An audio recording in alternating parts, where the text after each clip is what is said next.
вами по-ранейшаму Зміцер Лукашук, і мы працягваем абмяркоўваць падзеі ў Беларусі і за яе межамі. А працягнем мы абмеркаванне наше.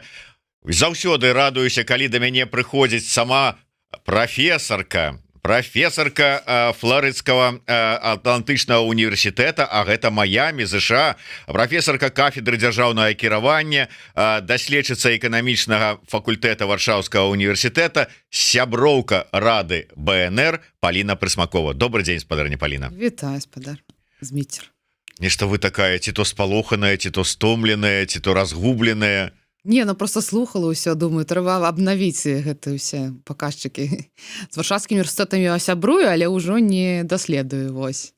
Ну так трэба ж мяне папярэджваць, бачыце, я разумею, што свет зменлівы, вы таксама не стаіце на месцы. Навука ідзе, прагрэс, канешне. І як зараз будзе правільна? Ну, будзе проста прафесар кафедры дзяржаўнага кіравання Флоридскага Атлантычнага універсітэту і сакратар Рады БНР.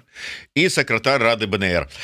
Ну што ж, а вот я хотел бы, спадарня Полина, з вами на такую тему, может быть, пачаць, адштурхнуцца ад яе, тым больш, што наш СММщик менавіта вось гэта нагадаў, і я ў сябе ў анонсе таксама пачаў з таго, што рэжым, лукашэнкаўцы, прапаганда пастаянна, а апошнім часам асабліва нешта яны узбудзіліся з гэтай нагоды і пачынаюць расказваць пра тое, што да нікому вы тут, беларусы, за мяжой не патрэбныя. Мала таго, вы нікому не цікавыя. Не ваша беларуская культура, не ўсё, што вы там робіце, не што вы хочаце паказаць. Вон нават так званы міністр замежных спраў Рыжанкоў днямі сказаў: гэта ж гляньце, што робіцца ў гэтых Еўропах і захадзе гэтым. Беларусаў толькі і робяць, што гвалтуюць, збіваюць і прыніжаюць. І ну і ўсё астатняе. Ну как бы там тое, што адбываецца там, дзе беларусаў знаходзяць і вызваляюцца сметнікаў у Маскве, это другое. Ну але вот ваш пункт гледжання, тым больш з улікам таго, што прафесарка Флоридскага універсітэта сама даўно жывіце ў ЗША. Наколькі на захадзе беларусам беларусы патрэбныя, не патрэбныя, але наколькі яны цікавыя? Ну, перадусім беларусы патрэбны цікавыя самым беларусам, правда? Конечно. Гэта важно. Не, ну мы ж не можем сесці у кружочак дзе-нибудь там, я не ведаю, под Варшавай, под Беластокам, там, ці под Майами, і сказать, вот мы тут вот самі по сабе. Не, так мы не самі по сабе, але ўсё ж таки перша мы самі цікавыя сабе, і гэта важна, бо калі самі не будзем цікавыя сабе, то мы зусім як бы растварымся ва ўсім гэтым глобальным кантэксце, і там не под Майами, а ў Майами, не под Беластокам, Беласточчыне, правда, у Вільні і так далей.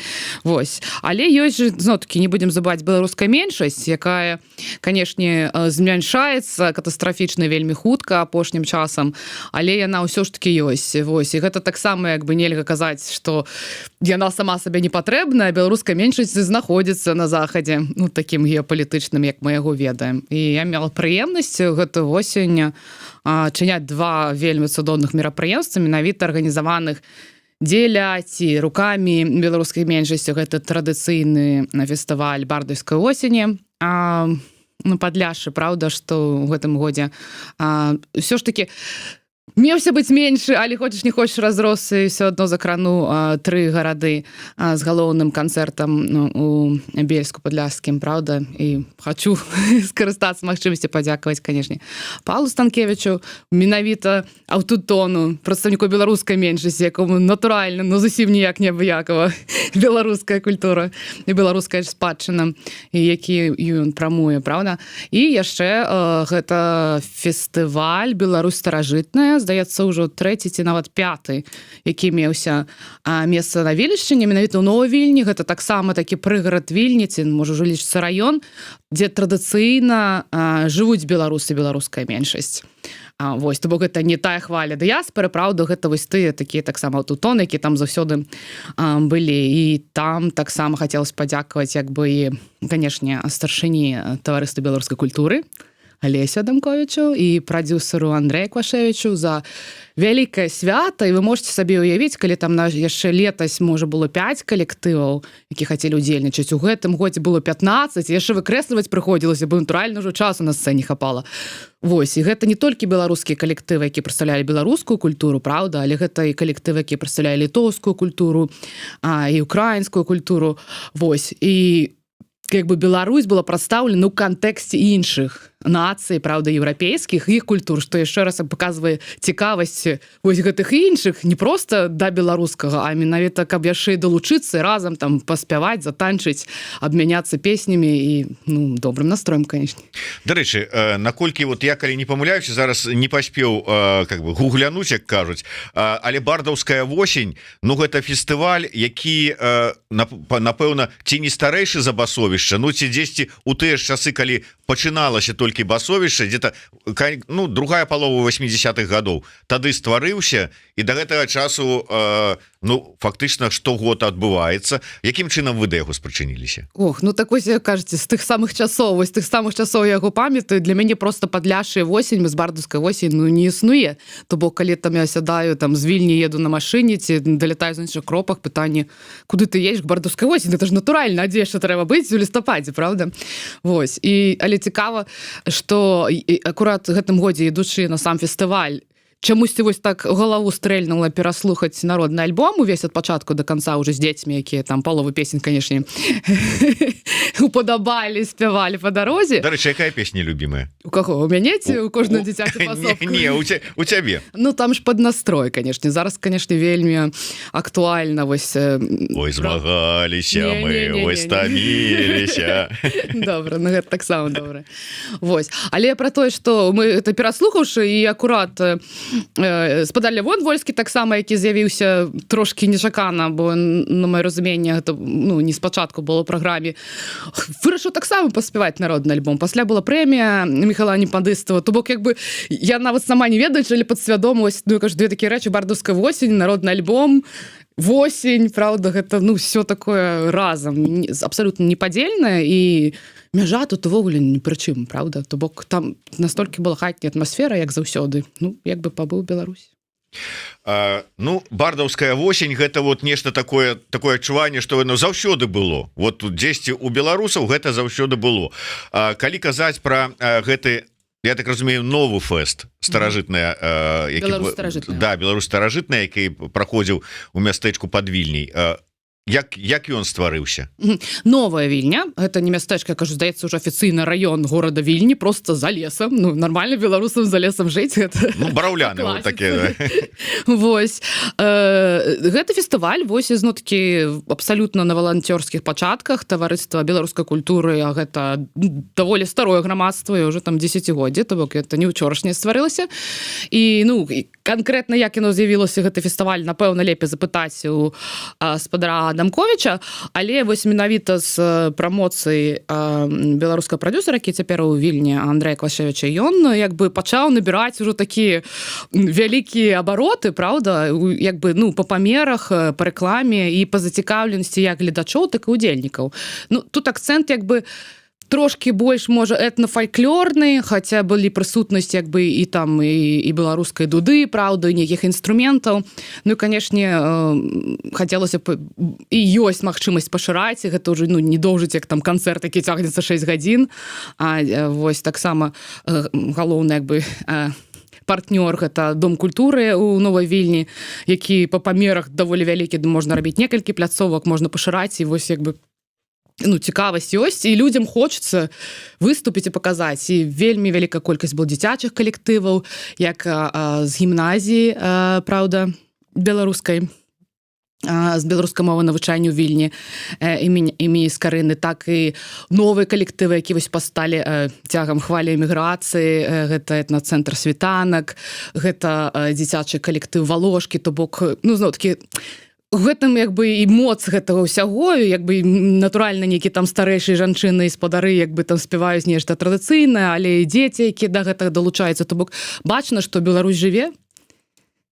Вось сапраўды, я зараз пачаў прыкідаваць, з аднаго боку бардаўская восень, такая, вот гэты накірунак творчасці беларусаў. Вось зараз фальклорны фактычна фестываль у Вільні. Можна тут прыгадаць вялізны фестываль такой, ну, умоўна кажучы, рэйф музыкі, діджэяў у гэтым накірунку Варушняк, які праходзіць у Варшаве. Тут жа у Варшаве таксама ладзіцца такі, можа быць, спадкаемца фестываля беларускага не колішняга рок па вакацыях, таксама рокерскі такі фестываль, шмат усяго. Я уже не кажу про кінафестывалі, про выставы, про іншыя там выставы или это самое кніжныя кірмашы і все астатняе. То есть атрымліваецца, что ужо неяк так прыжыліся і пачынаюць пашыраць свой уплыў наўкол беларусы. Ну, я думаю, что тут зноткі пытанні не прыжыліся. Па-першае, ёсць карані, правда, і грунт. Напрыклад, Падляшшча Віленчыне, не кажу ўжо пра іншыя мясціны. Вось. А па-другое, ну, таксама, калі знаходзішся за межамі, прынамсі, з майго там 20-гадовага досведу, пытанне самаідэнтыфікацыі стае больш востра. Бо як бы ты дома і дома, так усе дома. А вось калі ўжо там па-рознаму пачынаецца, то разумееш, а вось у мяне ўсё ж такі вось так, а вось у іх вось гэтак, ну прикольна, паслухаем, цікава, і тады больш зразумееш на кантрасце, дзе мы ёсць, чым ёсць беларускія спевы, чым ёсць беларускія традыцыйныя строі, чым ёсць беларускія інструменты, ну пра мову і рэшту я ўжо не кажу. Ну так, я, дарэчы, дома і дома, вось з гэтай нагоды я прыгадаў такую цікавую смешную гісторыю са Павлом Станкевічам, якая тут у нас з ім адбылася. Я нагадаю, што Павел Станкевіч гэта арганізатар беларускіх фэстаў, фэста абуджаных вось на Падляшшы і шэрагу іншых.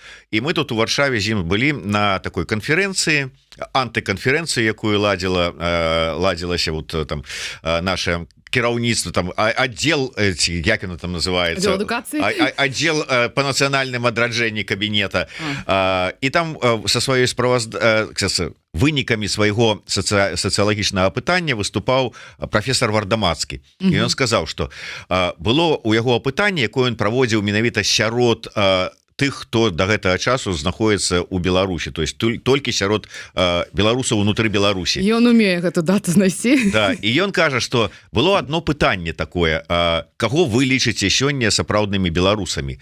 І адтуль вот как бы такой прыйшоў, ну, адзін з адказаў быў тых, хто не з'ехаў. І з Павлом такія стаім, атачэнне вот мы з'ехаўшы, і Павел такі, які і не з'ехаў. Да, і ён кажа: так тут сярод нас адзін я толькі сапраўдны беларус, бо я нікуды не з'язджаў. Правильно, вось. Ну, я зноў-такі падкрэсліваю важнасць беларускай меншасці, і можа зацытую гаспадара Некляева, які таксама меў прыемнасць, якую мы мелі прыемнасць бачыць на сцэне бардаўскай восені, што як бы калі што у дадзены такі даволі крытычны момант і захавае беларускасць, то гэта Падляшша, то бок ну, ўсё ж такі, зноў, ну, вяртаемся да нашай вельмі суперстарой размовы. У Флорыдзе зямля вырашае, вось, і пакуль людзі стаяць на сваёй зямлі, яны трываюцца даўжэй. Уже не гледзячы на тое, што яны ўжо там могуць і трэба ці не трэба, это інше пытанне, там і палячыцца, ці лепей карыстацца польскай культурай, ці на 100 дзень карыстацца польскай, але вось зноў-такі яшчэ на вяселле была мінулай восенню, а як бы дзе нявеста была беларуская, з беларускай меншасці, нягледзячы на ўсю польскую мову, якая прысутнічала, ўсё роўна ўсе песні цэлы тыдзень спявалі ўсе беларускія, правда? То бок такія рэчы, якія не выкараніш, яны ідуць проста разам.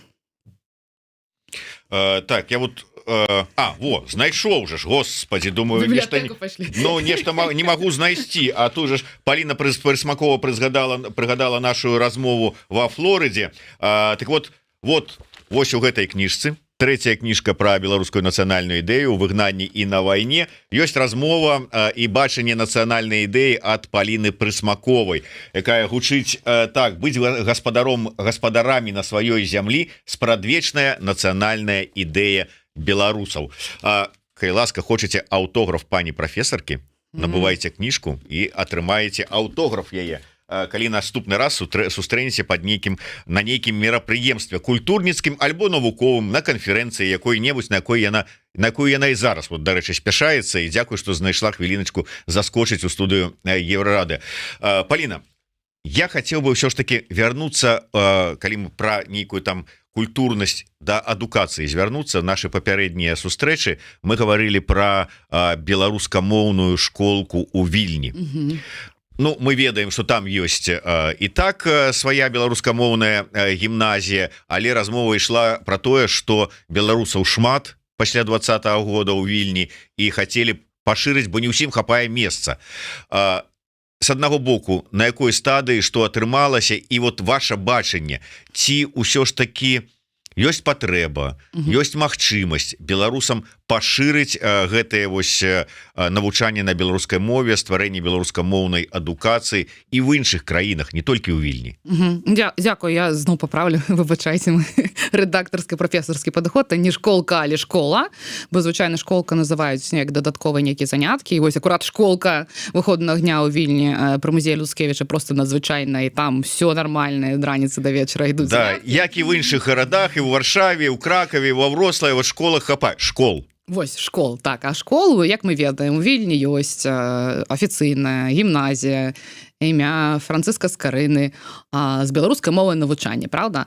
Вялікімі намаганнямі і працай цэлай каманды была спроба ў мінулым годзе адчыніць, у мінулым акадэмічным годзе адчыніць яшчэ адну школу, бо натуральна быў попыт. Вось, ніхто не займаўся гэтым пытаннем, конечно, не вывучыўшы попыты, было там па розных апытаннях, якіх мы рабілі, до 300 дзяцей, які не маглі, а хацелі б атрымоўваць нармальную звычайную адукацыю ад панядзелку да пятніцы, з раніцы да вечара на беларускай мове. Пакуль гэтым працэсам займаліся, шукалі памяшканні, абсалютна сур'ёзна размаўлялі на розных узроўнях адміністрацыі, але галоўна чынна з муніцыпалітэтам, бо муніцыпалітэт займае пазіцыі і магчымасці адчыняць муніцыпальную школу. Былі ўжо канкрэтныя дамовы, канкрэтныя памяшканні, была дамова пра пашырэнне пачатковых класаў пры гімназіі Скарына. Тут ужо больш пытанне бюджэтнае, у сэнсе, ніхто не будзе з нуля, так давайте адчынім школу, прасцей было адчыніць дадатковы паралелі ў іншай лакацыі, і калі гэта быў бы паспяховы праект, як адпачкаваць і ўжо аформіць як асобную юрыдычную асобу. Вось, і все гэта было вельмі класна і дынамічна, з усімі кантактамі, а пасля нейкім магічным чынам на Купаллі знік віцэ-мэр па адукацыі ў Вільні. Вось, у сэнсе знік, сышоў з пасады. Вось. Пасада ж засталася? Прыйшоў іншы чалавек, не? В сярэдзіне лета хтосьці прыйшоў, хтосьці не прыйшоў, хтосьці часова, вось як бы такім самы крытычны момант, калі як бы вось трэба ўжо топнуць нагой і зрабіць апошнюю кропку, як бы мы аказаліся, і гэта пытанне такім трошкі завісім з аднаго боку. Вось, з другога практычная частка, і, на жаль, тут ніяк на гэта не ўплывае ні беларуская супольнасць, ні тыя актывісты, якія займаліся пытаннем беларускай школы. Гэта больш літоўская знешняя унутраная палітыка, правда. Вельмі масава беларусы выязджаюць з Літвы, і калі некаторыя выязджаюць як бы там па сваёй волі, бо зразумелі, што, напрыклад, як цэлая там каманда айцішнікаў люкс, як кажуць палякі, што можна і жыць за мяжой, і дзяцей там да бабулі на выходныя высылаць, як бы скончыўся. Вось, некаторыя зразумелі просто, што калі ты ўжо за межы і ўжо, як бы такое разуменне, што ты сёння-заўтра не вяртаешся, то чаму сядзець на мяжы, ўжо можна далей выкарыстоўваць свае магчымасці, досвед і веды, каб працаваць у больш прэстыжных, лепшых гэта далег кампаніях, гэта абсалютна нармальна. І натуральна, зноў-такі, як я падкрэсліла ўжо пытанне літоўскай палітыкі, вельмі шмат каму не падоўжылі віды на жыхарства, адмовілі дакументах, ці, напрыклад, там жонцу дазволілі застацца, мужу не дазволілі, ці бацькам дазволілі застацца, дзецям не дазволілі. Вось як бы такая незразумеласць. Ты людзі, якія мелі попыт на адукацыю, не кажу, што ўсе, але добрая палова вымушана было пакінуць краіну. То бок пытанне адкрыцця паўнавартаснай асобнай школы на сённяшні момант не стаіць, з пункту гледжання таго, што фізычна гэтых людзей ўжо столькі няма. Бачыце, да, тым больш, але ўсё ж такі з'язджаюць у нейкія іншыя краіны і, можа быць, у іншых краінах, ці там ужо зусім іншая сітуацыя? Іншая сітуацыя, як я казала ўжо ранейшых перадачах, найбольш спрыяльная, канешне, для адкрыццю беларускай школы менавіта панядзелку да пятніцы, ёсць Вільня, в сэнсе Літоўская рэспубліка, і яшчэ Чэхія таксама, бо Беларусь там у афіцыйнай статусе таксама нацыянальнай меншасці, але таксама як бы тут праблема, там не праблема, гэта факт, што няма столькі дзяцей, каб адчыняць паўнавартасную школу менавіта за кошт дзяржаўнага муніцыпалітэту, у сэнсе магчымасці адчыняць прыватную сучасныя навучальныя установы, яны, канешне, бясконцыя. На маё разуменне, паваенная міграцыя, тыя школы, навучальныя установы, які існавалі, яны збольшага мелі акурат прыватны характар. Вось, але бюрократызацыя, ліцэнзаванне і іншая сістэма адукацыі ў пасляваенны час зусім не параўноўваецца з цяперашняй. Праўда, гэта вельмі зарэгуляваная частка грамадскіх паслуг. Праўда, дзяржава вымагае максімальна ўсё, каб было правільна, чётка і бяспечна для дзяцей. Гэта цалкам разумела. Все клапоцяся пра самых малодшых, і як бы не так лёгка робіцца, як бы хацелася. Паліна, можна я скарыстаюся вашим прафесійным досведам? Вы ўсё ж таки у нас прафесарка ў галіне дзяржаўнага кіравання. Сёння Лукашенко ладзіў нараду, сустракаўся з членамі і членінамі прэзідыума свайго гэта усебеларускага народнага хуралу. Прогучала такая фраза, что, маўляў, Лукашенко продрыкает проблемы в органах власти, если председателем ВНС и президентом будут разные люди. Скажите мне, як вось все ж таки адмысловец спецыяліст у дзяржаўным кіраванні, вот як вам бачыцца, гэта сапраўды праблема? Вот раптам у нас ёсць магчымасць выказаць сваю меркаванне, подать аналітычную записку Лукашенку, там, Вальфовичу, там, ці яшчэ каму. Яшчэ раз пытанне толькі вальней, бо там столькі кантэксту. Пытанне ў тым, што сапраўды вот зараз, калі раптам вы абяруць старшынёй это усенароднага сабрання і вот прэзідэнтам будуць розныя людзі, то гэта ўсё праблемы ў органах кіравання будуць. Ну, бачыце, у Нямецчыне неяк так працуе і жывуць людзі, праўда, але зноў-такі падкрэсліваем, у Нямецчыне вялікі ўзровень дэцэнтралізацыі, праўда, Нямецчына функцыянуе на ўзроўні ландаў, якія маюць свае там парадкі, законы і гэтак далей, праўда, і функцыя прэзідэнта, праўда, канцлера у Нямецчыне нават наадварот. Я думаю, што той, хто называе сябе прэзідэнтам сёння на тэрыторыі Рэспублікі Беларусь, ніяк бы не хацеў апынуцца ў функцыі прэзідэнта Нямецчыны.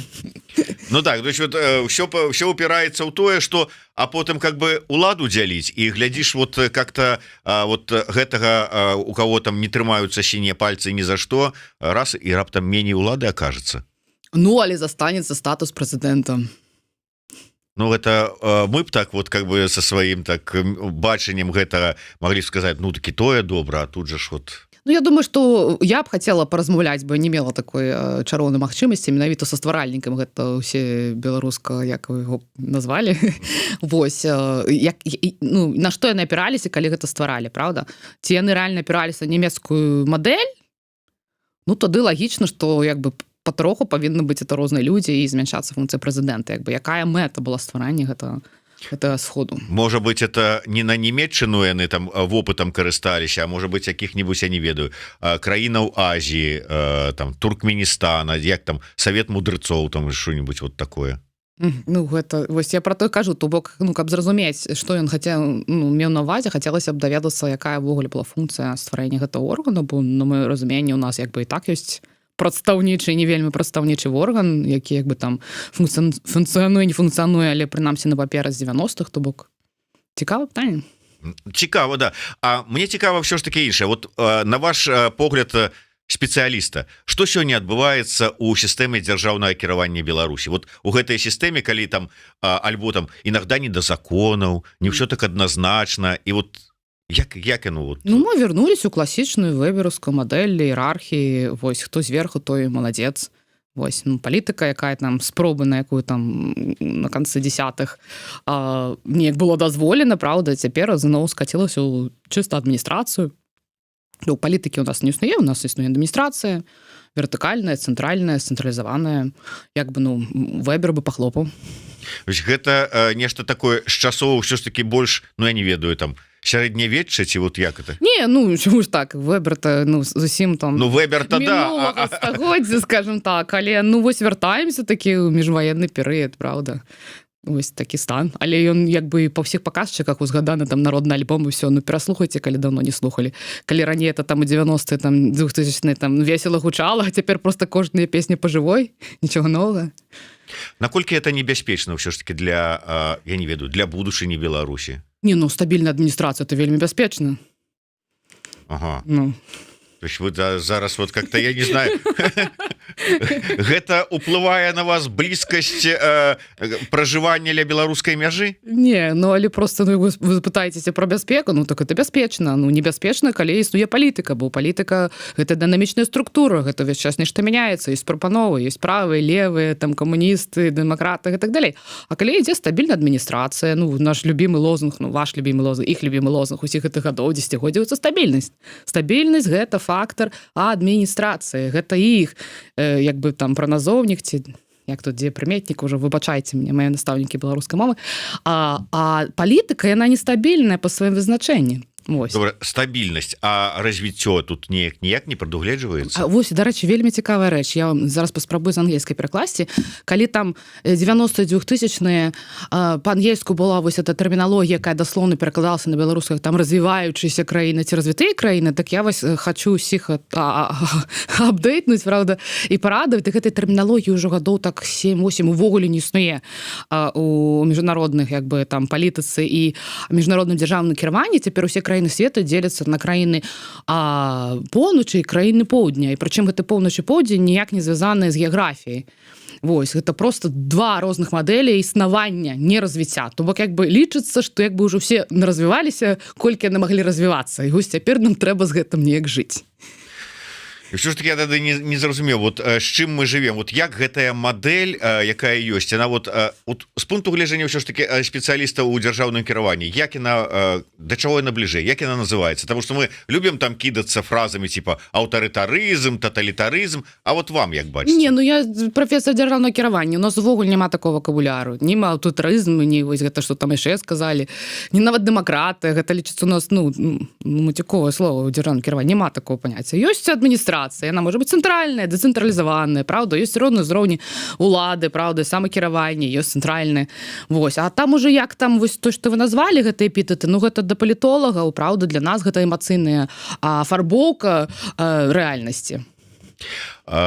Наколькі, на ваш погляд, вот гэта вот такая сістэма скіраваная, вот блин, я не памятаю, нават не ведаю, вы мяне тут збілі з панталыку, вот оказывается, понимаете, или тоталітарная, аўтарытарная у іх там нема. Ну, тоже... добра, давайте на прыкладах. Там Паўднёвая Карэя, правда? Самыя бедныя краіны ў свеце, вось там спіс быў, яна ўнізе, там Эфіопія, Паўднёвая Карэя, вось там была, правда? Яна там цягам 30 уже 40 год трапіла в топ развітых, ну, уже там, не карыстаемся гэтым словам, паўднёвых эканамічных паказчыкаў, вось менавіта глобальнага поўдня, правда? Як яна трапіла? Праз дэмакраты? Праз выбары? Да ні разу. У іх быў вельмі моцны аўтарытарны, як вы кажаце, рэжым, вельмі цэнтралізаваны, все было пад галачку, распісана, шаг лева, шаг вправа. А вось калі яны там ужо як бы ўсё наладзілі працэсы, у тым ліку адміністратыўны, тады гэта адпусцілі, дадалі туды больш вольнага рынку і ўсё. І так Карэя трапіла ў топ. То бок казаць, што там вось там аўтарытарызм ці там цэнтралізацыя, это дрэнна. Ну вось у іх была цэнтралізацыя, але яна была выкарыстаная да пэўнага моманта і якую пасля адпусцілі. І ад гэтага атрымаўся суперцудоўны эфект за такі кароткі час. Можна было да гэта дайсці без цэнтралізацыі, ну але бы это доўжылася там 100-150 год. А яны за 30 атрымалі. То бок пытанне не цэнтралізацыя, дэцэнтралізацыя, это такія арэлі гістарычныя. Так, можна расцягваць, як бы ёсць з аднаго боку, як бы прыхільнікі з другога, але пытанне вось, ну, мэты, правда? І, ну, да чаго гэта, ну, прывядзе? Вам бачыцца адказ на пытанне мэты, якая вось стаіць у адміністрацыі, кіруючай адміністрацыі Беларусі? Ну, там ўсё, на маё зразуменне, дрэнна, выбачайце, хаця б з пункту гледжання таго, і я не ведаю, колькі у нас часам, але хацелася яшчэ пра мою кніжку паразмаўляць, хаця трошкі. Вось туды ідзем. Бо вось пра што я, да. З пункту гледжання то, што іх адбываецца. Дык вось, што там адбываецца? І чаму я напісала сваю кніжку, якая вось будзе выдавацца Варшавскім універсітэтам, але вось яшчэ там трошкі рэкламы. Хочу запросіць больш людзей да гэтага праекту, каб все ж таки это была кніжка не Паліны Прасмаковай, а ўсё і тут беларускай супольнасці. Вось, чаму патрэба гэтая кніжка? Эта кніжка, это як бы падручнік дзяржкіравання, ну, для чайнікаў, скажем так. Самае асноўнае, ніякай там цяжкіх тэрміналогій, просто вось, ну, банальна, як прымаць рашэнні, як выглядаюць кадры, як выглядаюць фінансы. Вось у гэтых краінах глобальнай поўначы. Правда? бо наша цяперашняя сістэма там зноў такіх прыхільнікі там тых хто не любіць яна як бы такая капсула якая завісла ў часе і гэта нельзя сказаць что там усе там страны СНД там завіслі нават адміністратыўная сістэма Расіі там не завісла не ўжо кажучы далей на ўсход дарэчы там Казахстан і ўсё яны па сваёй сістэме адміністрацыі ўжо даўно наблізіліся акурат да тых глобальна поўначы а не поўдня а мы вось такая дзюрка якая вось там варыцца ў гэтым сім на ўзроўні падсвядомасці як трэба адміністраваць краіны Тады яшчэ раз пра сваю кнігу яна то есть подручнік для чайнікаў у дзяржаўным кіраванні яна ўжо ёсць вот вы можете мне яе зараз вот показаць лаптоп магу адчыніць ён у мяне згарэў у жніўні гэта был кошмар цяпер яна кажа что я б хацела каб яшчэ там іншыя людзі сталі аўтарамі тому что няма кнігі адкачалі амерыканскія айцішнікі мой чарнавік вось я ведаю што трэба ў розных месцах але апошнія версіі нет я не веру в клауд вось я такія рэчы трымаю пры сабе вось ідэя так як бы ты падручнік кніжка але яна адчыненая то бок яна зноў-такі максімальна я спрабую не надаваць туды свайго там меркавання ці сказаць вось мне так падабаецца так не падабаецца просто паказаць што вось яшчэ бывае вось так і хай бы гэтыя людзі якія працуюць адміністрацыі мы не кажам про топу адміністрацыі кажам про звычайную адміністрацыю ты самай школы сённяшняй узгадалі там начальнікі там не ведаю пажарных станцый просто паглядзелі вось мы вось так робім а вось яшчэ можна так хай яны выберуць можа так прасцей ці лягчэй ці лагічней ці вось як бы на ў такім стылі напісана адчыненым на разважанні вось але што я хацела сказаць што як бы гэта ўсё скончаны праект і пачытаць выбачайце чорным па беламу можна, але сучасная адукацыя выглядае трошкі інакш.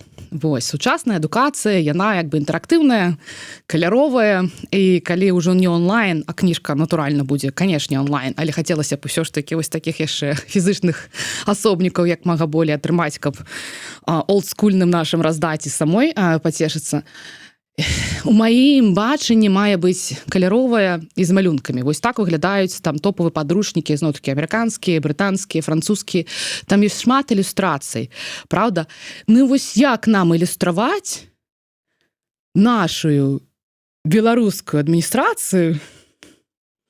Мы ж не будзем там нейкі там з Лувра прасіць дазволы на копіі там нейкіх Рэмбрандтаў ці штосьці такое. Вось трэба штосьці сваё. Вось. І я вось спрабую пашырыць свой праект усіх нашых творцаў, праўда, і крэатыўшчыкаў запрашаю далучыцца. Мне б хацелася вось дадаць копіі, як бы рэпрадукцыі вашых твораў, якія звязаны з беларускай тэматыкай. Як бы калі ёсць нейкія выставы беларускіх сучаснага мастацтва, як бы все класна, але купляеш і ці там вока падае на той, што б хацеў павесіць там сабе ў спальні ці ў зале, нейкі там беларускі пейзажык такой. Але большасць яна як бы сучаснае мастацтва акурат адлюстроўвае ўсе праблемы дзяржаўнага кіравання. Як бы, з раніцы на такое не хацелася б глядзець. А вось у падручніку дзяржаўнага кіравання яно проста было вельмі дарэчы, бо яно проста ілюстроўвае ўжо на ўзроўні эмацыйна-пачуццёвым мастацкім тое самае, пра што я пішу. Вось, так што я запрашаю ўсіх максімальна далучыцца да гэтага. Куды пісаць? Куды прапаноўваць свае геніяльныя творы? Так, у мяне ёсць пошта афіцыйная, то бок калі Флоридскі Атлантычны універсітэт, Florida Atlantic University, напісаць маё імя, там будзе мой адрес, все, гэта самае лагічнае, нармальнае, бо гэта працоўная пошта, хочаце, не хочаце, я яе гляджу, правда?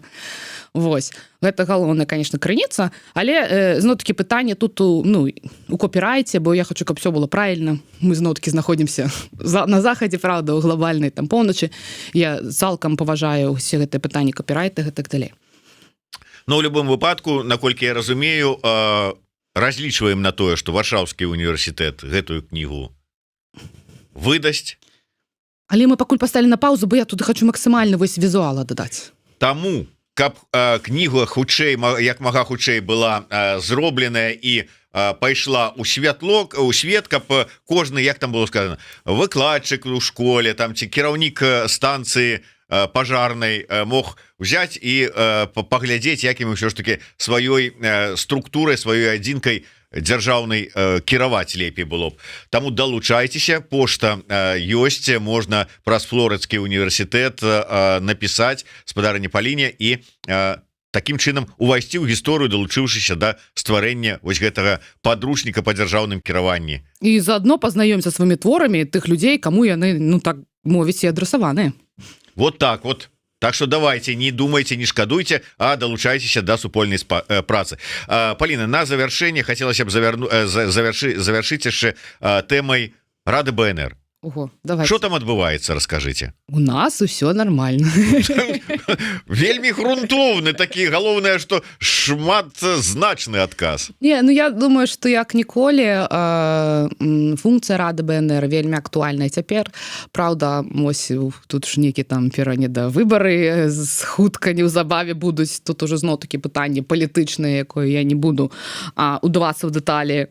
Як гэта разглядаць, як разглядаць там кадэнцыі спадарні Святланы Ціхановскай, ўсё гэта.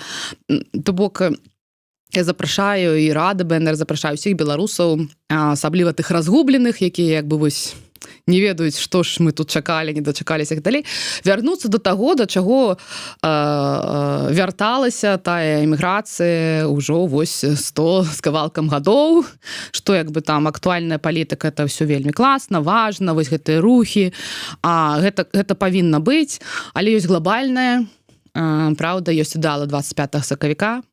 Гэта вольная, незалежная беларуская Беларусь.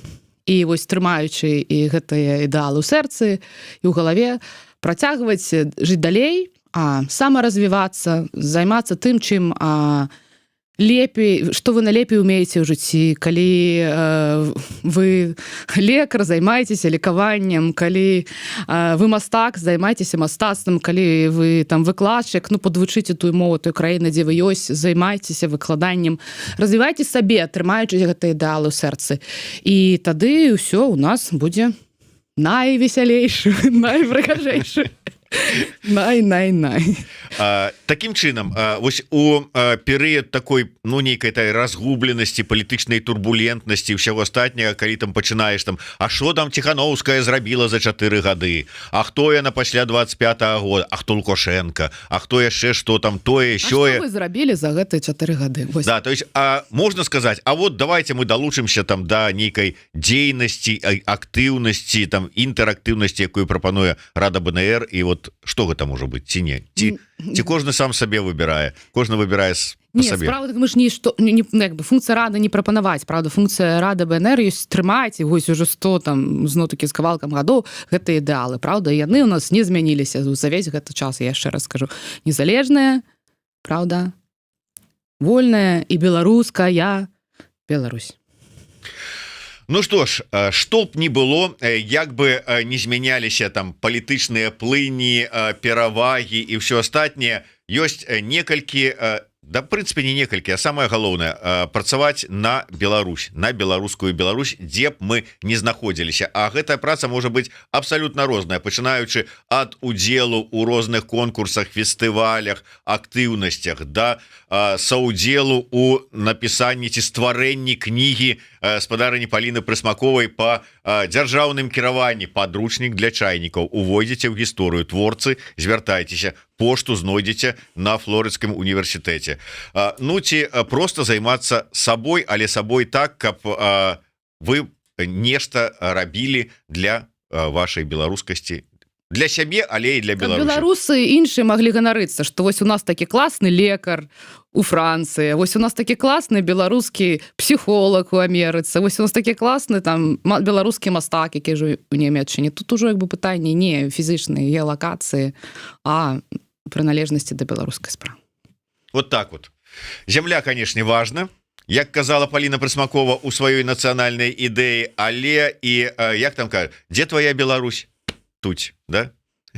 Так што хай Беларусь заўсёды будзе з вами. Жыве Беларусь. Жыве вечна.